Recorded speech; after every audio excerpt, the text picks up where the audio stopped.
Hello friends and families, welcome back to my channel. അപ്പോൾ ഇന്ന് ഞാൻ വന്നിരിക്കുന്നത് വഴുതന കൊണ്ട് നല്ല അടിപൊളിയായിട്ടുള്ള റെസിപ്പി ആയിട്ടാണ് കേട്ടോ. നല്ല ടേസ്റ്റി ആയിട്ട് വഴുതനങ്ങ കഴിക്കാത്ത ആൾക്കാർ പോലും ഈ ഒരു റെസിപ്പി ഉണ്ടാക്കി നോക്കിയാൽ വഴുതനങ്ങ കഴിച്ചു പോകും. അത്രയ്ക്ക് നല്ല ടേസ്റ്റുള്ള റെസിപ്പി ആയിരുന്നു. അപ്പോൾ അതിന് വേണ്ടിയിട്ട് ആദ്യമായിട്ട് ഞാൻ വഴുതനങ്ങ ഇതേപോലെ നടുവ് കീറി കൊടുക്കുന്നുണ്ട് കേട്ടോ.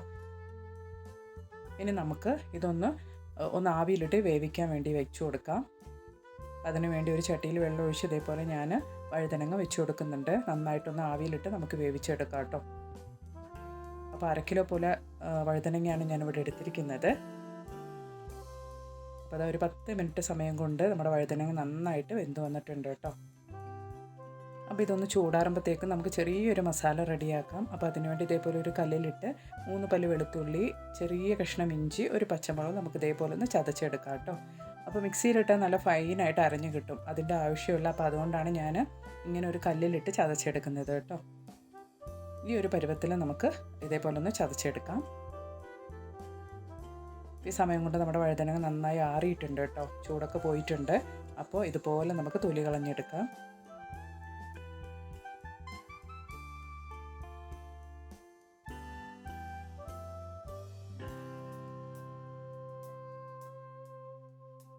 ഇതുപോലെ തൊലി കളഞ്ഞ് ചെറിയ ചെറിയ കഷ്ണങ്ങളാക്കി ഞാൻ എടുത്തിട്ടുണ്ട് കേട്ടോ. ഇനി നമുക്കൊരു പാൻ വെച്ച് കൊടുത്ത് അതിലേക്ക് റിഫൈൻഡ് ഓയിൽ ഒഴിച്ചു കൊടുക്കാം കേട്ടോ. അപ്പോൾ അതൊന്ന് നന്നായിട്ട് ചൂടായതുകൊണ്ട് ഞാൻ ചെറിയ ജീരകം ഒരു 1/4 ടീസ്പൂൺ ഇട്ട് കൊടുക്കുന്നുണ്ട്. അതുപോലെ തന്നെ വലിയ ജീരകം 1/4 ടീസ്പൂൺ ഇട്ട് കൊടുക്കുന്നുണ്ട് കേട്ടോ. ഇനി നമ്മൾ ചതച്ച് വെച്ചിരുന്ന ആ ഒരു മസാല അത് എണ്ണയിലേക്ക് ഇട്ട് കൊടുക്കുന്നുണ്ട്. അപ്പോൾ അതൊക്കെ നന്നായിട്ടൊന്ന് നമുക്ക് വഴറ്റി കൊടുക്കാം. ഇനി ഞാനൊരു മീഡിയം സൈസ് സവോള ഇതുപോലെ അരിഞ്ഞ് അതും എണ്ണയിലേക്ക് ഇട്ട് കൊടുക്കുന്നുണ്ട്.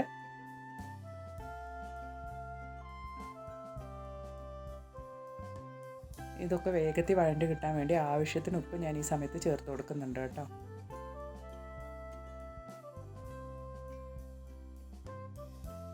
ഇനി നമുക്ക് ഈ സമയത്ത് ഒരു വലിയ തക്കാളി ഇതുപോലെ അരിഞ്ഞ് അതും കൂടെ നല്ല പഴുത്ത തക്കാളി ആയിരിക്കണം കേട്ടോ.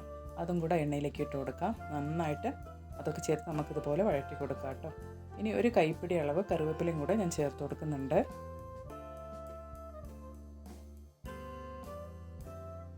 വളരെ പെട്ടെന്ന് തന്നെ നമുക്കിത് ചെയ്തെടുക്കാവുന്നതാണ് കേട്ടോ. ഈ ഒരു സമയത്ത് തന്നെ നമ്മൾ വേവിച്ച് അരിഞ്ഞ് റെഡിയാക്കി വെച്ചിരിക്കുന്ന തൊലിയൊക്കെ കളഞ്ഞ് റെഡിയാക്കി വെച്ചിരിക്കുന്ന വഴുതനങ്ങ നമ്മൾ ഈ ഒരു സമയത്ത് തന്നെ ചേർത്ത് കൊടുക്കണം കേട്ടോ. അപ്പോഴാണ് നമുക്ക് എണ്ണയിൽ കിടന്ന് നന്നായിട്ട് വഴുതനങ്ങ ഒന്നും കൂടെ ഒന്ന് വെന്ത് നല്ലൊരു ടേസ്റ്റ് കിട്ടുള്ളൂ കേട്ടോ. ഇനി നമുക്ക് ആവശ്യത്തിനുള്ള മസാലകൾ ചേർത്ത് കൊടുക്കാം. 1/2 ടീസ്പൂൺ മഞ്ഞൾപ്പൊടി ചേർത്ത് കൊടുക്കുന്നുണ്ട്. അതുപോലെ തന്നെ 1/2 ടീസ്പൂൺ മുളക് പൊടി ചേർത്ത് കൊടുത്തിട്ടുണ്ട്. 1/2 ടീസ്പൂൺ മല്ലി പൗഡർ, അതുപോലെ 1/4 ടീസ്പൂൺ ഗരം മസാല ഞാൻ ചേർത്ത് കൊടുത്തിട്ടുണ്ട് കേട്ടോ. അപ്പോൾ നന്നായിട്ട് ഈ മസാലയൊക്കെ പച്ചമണം പോകുന്നത് വரைക്കും നമുക്ക് ഇതുപോലൊന്ന് വഴറ്റി കൊടുക്കാം. ഇപ്പോൾ പച്ചമണമൊക്കെ പോയി കഴിഞ്ഞു. ഈ സമയത്ത് ഞാൻ ഒരു 1/2 കപ്പ് തൈര്, നല്ല കട്ട തൈര്, പുളിപ്പ് തീരെ ഇല്ലാത്ത തൈര് ചേർത്ത് കൊടുക്കുന്നുണ്ട് കേട്ടോ.